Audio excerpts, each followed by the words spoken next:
Hello বন্ধুরা, শুভ দুপুরবেলা। এই যে তোমরা দেখতে পাচ্ছ, এটি হচ্ছে পিঁপড়ের বাসা। তো আমি মাছ ধরি, সেটা তোমাদেরকে দেখাচ্ছি প্রত্যেক দিনই। তো মাছ ধরতে গেলে পিঁপড়ের ডিমের অতি অবশ্যই প্রয়োজন।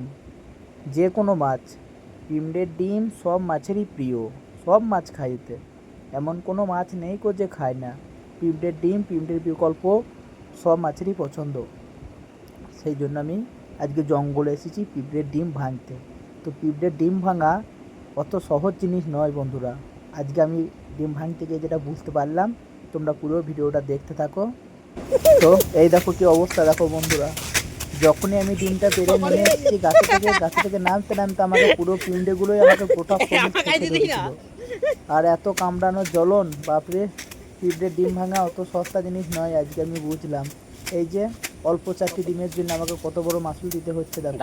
পুরো শরীরে আমাকে পিঁপড়েতে ছেঁকে ধরেছে। আমার বন্ধু গিয়েছে আমার সাথে, অনেক হেল্প করেছে আমাকে।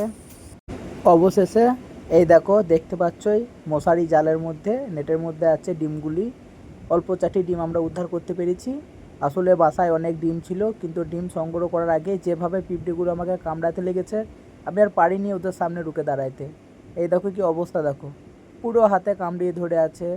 এই যে কি করব, এতগুলো ডিম পাওয়া গিয়েছে, ফেলে তো আর দেওয়া যায় না। এত কষ্ট করলাম, এই যে আমার বন্ধু যথেষ্ট আমাকে হেল্প করেছে। বন্ধু আমাকে ঝেড়ে দিচ্ছে পিঁপড়েগুলো। তো খুবই কষ্ট বন্ধু।